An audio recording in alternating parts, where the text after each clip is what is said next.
What's happened, everyone? Just going to walk through yesterday's trade on GBPUSD. For me, it netted me 3% return, and it did end up running 1 to 12.5. So I'll explain in this, obviously, the breakdown of the trade, and then I'll kind of walk through why I didn't hold to higher targets and why I took it down here. So I'll explain that, but first I'll jump into. This is my trade zealous, so this is what I use for my journaling. And as you can see yesterday, I used 0.5% on this account, so 1 to 3, 1.5%, which is what I'm up for the week. It's pretty much break even for the week. But as you can see, it's the last trade here. So this day here, there was 2 trades. I had a break even on AU in the New York session, so really early that morning, and then London session, I took that 1 to 3. So if I narrow down the days for you there, so it refreshes and we can have a look. Wednesday, Thursday, just like that. So I'll even do, just so it's a little bit more, I don't know why it's still calculating the Wednesday, that's a bit odd. We might even just do that might solve it. No, it doesn't want to. So anyway, that's more or less what the go is there. So they're the trades for the week. As you can see, they're all my trades. GU break even, which ended up running 1 to 6, which I'll do a breakdown for as well. Then I had a loss on EU, then a 1 to 3 on GU. That I took profits just before 1 to 3. Break even on AU, and then last night's 1 to 3. So up 3% for the week. And I also did have a 1 to 10 that I missed, which would have really solidified that week. But more or less up 3%. We'll walk through this trade here, and I'll walk through all the trades individually at the end of the week. I will do a basically recap of my week as well, so stay tuned for that. But if we go and have a look at the trade here, this is the trade here, still would be running in profit. What we'll do is I'll kind of break down from a higher time frame as to why I was looking for what I was looking for. So if we put replay price, I guess that's probably the best place to start. I'll replay price to the trade itself. And go from there. So this was in yesterday's breakdown of the market update as well. So I did upload this pre-market. If you don't view those, make sure you view them every day. I upload them about an hour before London Open every day. Just what I'm looking for the day. So 4 hourly, we've obviously racked it off of this high time frame area, high time frame point here, but we've still got a bit of imbalance we haven't filled.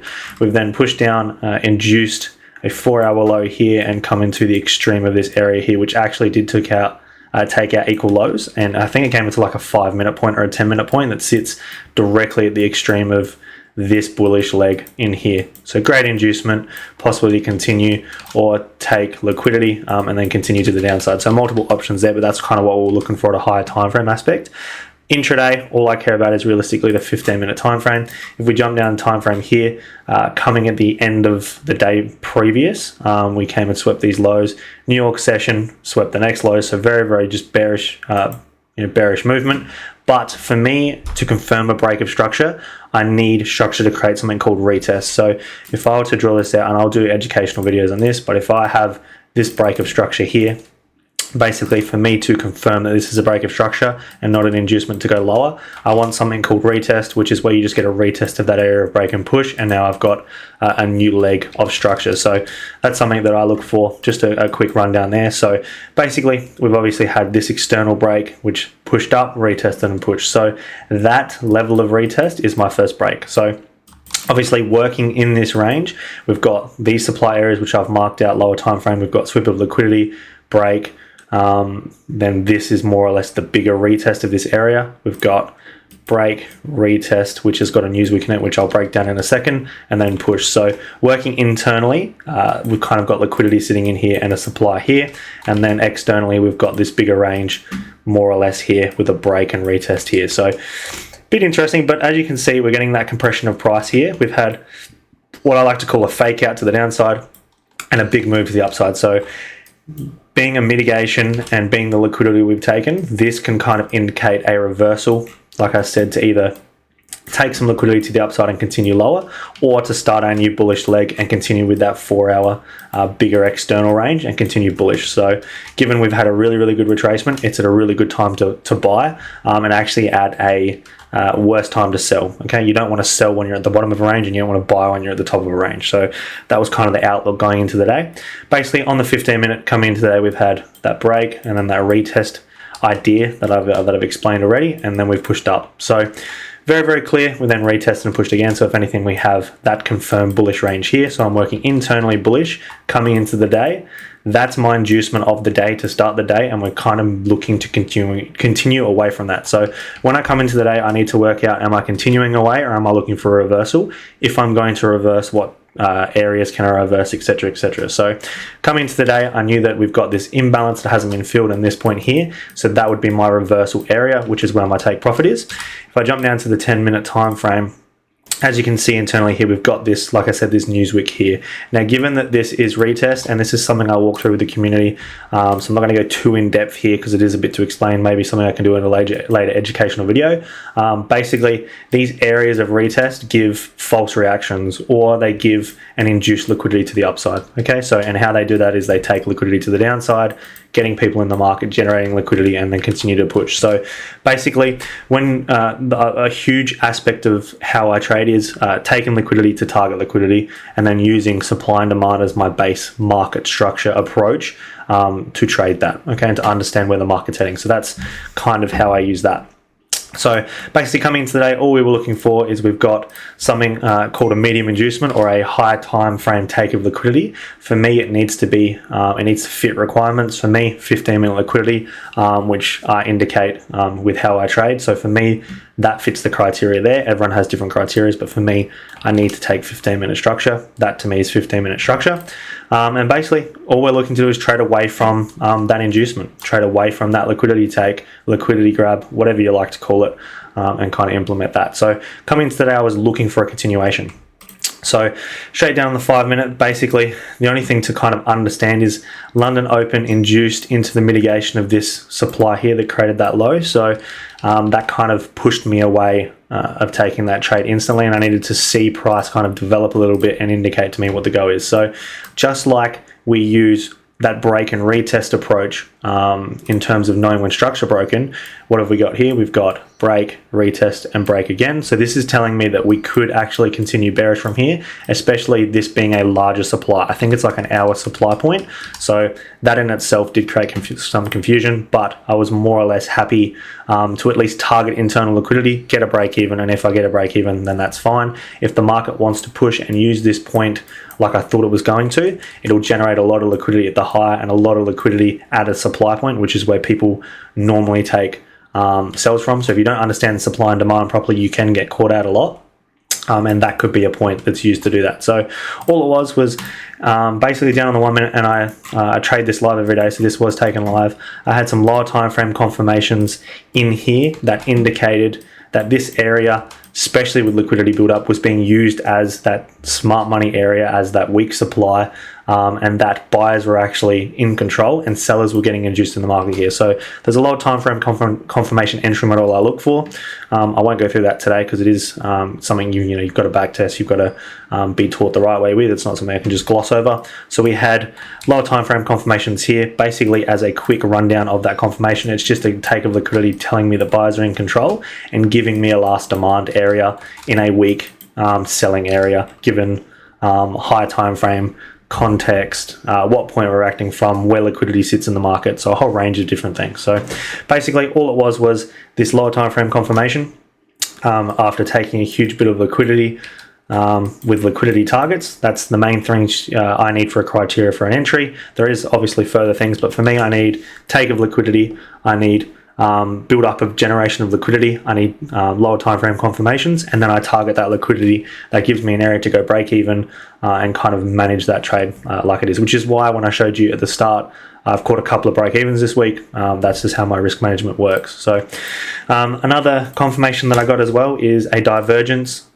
here with EU. So EU and GU correlate quite well. The divergence there is where EU is actually making a high rather than a lower low. So it made a higher low rather than a lower low, whereas GU did. So one was inducing, one was mitigating, which kind of indicated that there was a chance of reversal. Okay, EU was giving me that chance of reversal, especially the context on EU. And then from there, all it was setting that limit. This was my low that would basically invalidate my trade. Now, because of different brokerages and slippage and all the rest of it, I always leave a bit of room, especially on GU. So I left a little bit of room here. I think it was a 6.5 pip stop loss like that. I could have covered more of this demand and trying to be more specific with my entry. But given the context of it, I don't need to be too specific. I want to get in the market. I want to manage correctly, go break even. And based on the data I've collected, years of trading, it tells me that, you know, it'll hit 1 to 3 or it'll go break even, basically from the areas that I go. So for me, being that this was the next 15-minute liquidity point, I was quite happy to take full at 1 to 3. But I did also understand that this liquidity here, being that we have induced and had a reversal type pattern here, reversal type outlook structure-wise, it could actually come and take this liquidity and take this high. Another reason I was quite happy just to take 1 to 3 is we had red follow news that night. So I reckon it was unemployment claims, I believe, last night. So for me, I don't want to hold during news. I will, dependent on my week, given that I was at break even, risking the 3% I'm making or taking a partial, it's not worth it. The bang for the buck isn't worth it. I would rather secure my 1 to 3, get off the charts, let news play out, and come back at a better time. So jumping down to the 1 minute, I'll explain how I manage this trade. So basically, once price messed around for a long time, like I said, it won't need to break this low. On my MetaTrader, didn't break the low, and on other brokers, didn't break the low. So basically, all it was, once it broke there, I was break even, and then I didn't really need to manage the trade at all. I understand that once I come into supply, this is where price can reverse. So I'm break even, no risk on the table. It was at this point here. So a little bit of an insight into how I manage my trades and understand structure. Just like on the 15-minute, we've got break, that retest and push, which shows me that this is now my bullish range. So for me, this is an important liquidity point. Once it takes this and moves away from this, I'll actually cover commissions so that I don't lose the little bit of commissions that are sitting on the table. So we actually swept that liquidity once we pushed, and that you will see this retest and pushed again, which it gives. Actually, I reckon it gave it there. So I reckon, yep, break, retest and push. It's now telling me that it's moved away from this liquidity and it doesn't need to come take anymore. So I've got that break and retest approach there. I've got it on the 15-minute and then I've got it on the 1 minute. So that to me just indicates a new range. And so I covered my stop loss to 1008, which covered commissions perfectly and a little bit more. So I would have made a couple of bucks on it. So that's where my stop was. And then basically from there, price messed about. As you can see, just a 50-50 in the market, given those 2 points. Pushed through, 1 to 3 was smashed. From there, obviously I wasn't looking at the markets anyway. I've managed it how I need to. Taken my profit. There was a couple of people in the group who actually targeted 1 to 4, which was a very, very good approach. So we've got a bit more of an imbalance here. It makes sense to cover to 1 to 4 to that internal high. And there also was an option to cover to the high as well, understanding that we've got more liquidity sitting above, and that can more or less be a bigger magnet on price. You've just got to be out of it before news, because news can wick both ways. So the 1 to 4 was hit for one of the people in the community. Like I said, I was out at 1 to 3. I didn't need to hold any further than that. And then from there, news kind of took the high, pushed up, and the rest is history with that. So pull down, clear inducement, push high, news taking all that liquidity, and now coming into today, as you're seeing, we're getting that pushed to the downside because we've taken enough liquidity. We can expect a retracement now. So there's that breakdown for you. 1 to 3. This was, like I said, taken live, talked through live, etc., etc. Yeah. So any questions? Let me know down in the comments. Yeah, we'll go from there. I'll also be uploading. I'll do a breakdown of this trade. This is a trade I missed that ended up running 1 to 10. Here. I missed this one. This was a break even. I'll also do, and then that was the win from yesterday, which I can do if you guys would appreciate that. So going forward, my aim is to just put down all the trades that I'm taking and just be transparent with that and break them down and go from there. So like I said, any questions, let me know, and we'll go from there. Hopefully you gained something from that. If any of you guys actually took the same trade, let me know. That'd be cool. And yeah, I'll see you guys in the next one.